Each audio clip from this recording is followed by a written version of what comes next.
Hello and welcome, Wasteland survivors. I'm Dean, and I know what you're thinking. Bones, it's been a long time since we've had an electrical tips and tricks video. Well, I got your back. It's 2025, it's the start of a new year, so let's make a current and up-to-date video on how electrical fields work in Fallout 4. And just like that, the video started.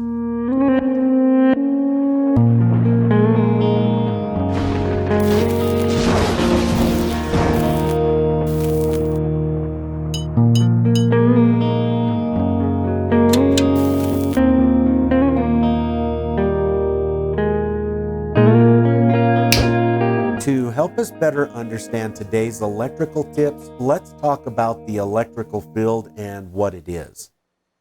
In the power section, there are a lot of items that generate an electrical field when connected to power. These fields generally range between 1 and 2 floors or walls in every direction.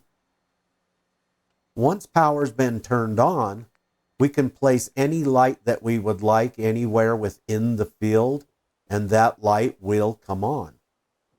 Most of us know this already. This is how we light up our settlements. Now, if we take a moment and turn off the power, we can see all the lights go off, but what happens if we put more lights up? Let's put another couple of lights up and see. Of course, nothing's going to happen because we have no power on.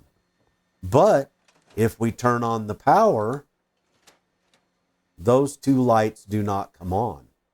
And that is exactly the basis of what a field is. A dominant field is the power is on. A passive field means the power is off. So right now the power is on. We have a dominant field. And this is the simple explanation of what a dominant field is and a passive field. You should always build your entire settlement and all of the electric before you apply your lights. Okay, for this part of the video, I'm going to show how we can overlap these fields. Here I have 3 electrical conduits connected to the wall side by side.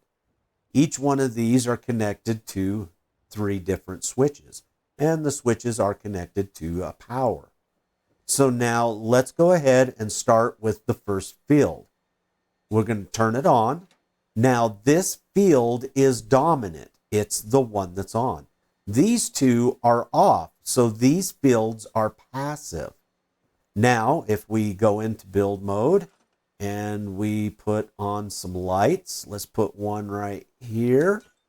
There we go, one right there. And you know, we already talked about how big the field is. I tell you what, let's put one over there. And now we can see the different lights in the different area of that field. Now, let's turn this off. By doing so, it became a passive field. Now let's turn this one on and look. Because it wasn't on when we applied our lights, its field is separate. Now we can go ahead and apply a few more lights for it. And let's even put one over there. Okay.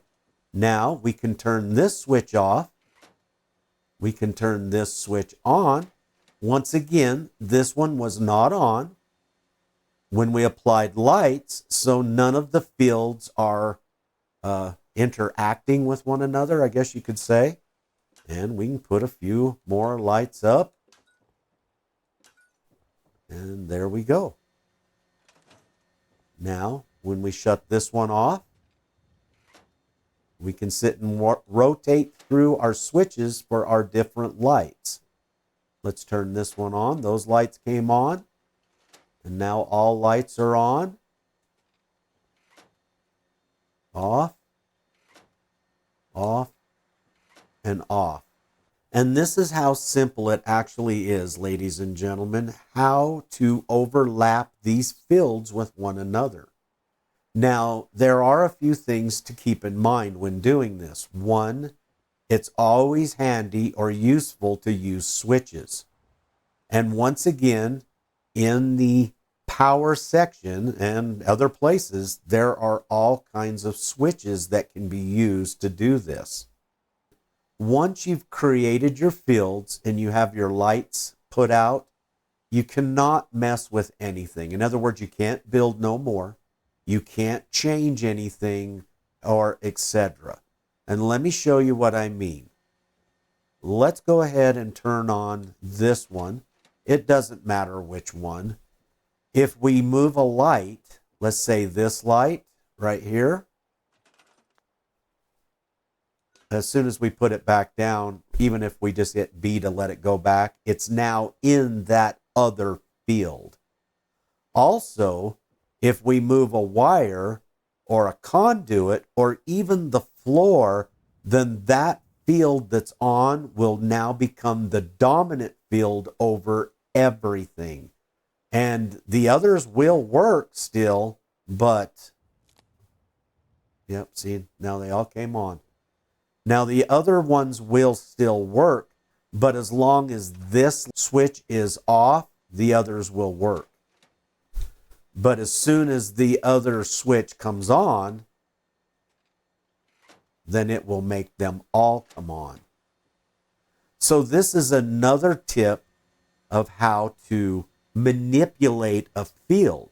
So what you can have is you can have 2 or 3 or 4 fields doing small things and then one field that runs everything. Pretty cool, huh? All right, waste lords and wasteettes, thanks for coming, hanging out with me for today's video on how electrical fields work. I hope it was informative for you and it answered any questions you may have had. If you do have more questions or need some ideas on something, please check out the playlist of the electrical tips and tricks. It's full of all kinds of videos. It should give you tons of ideas on how to spruce up your settlement. If you found the video useful or enjoyed it, don't forget to hit the like button. Also, if you're not part of our community, think about subscribing. We do stream Fallout still to this day every Friday. Fallout Friday for the win, baby.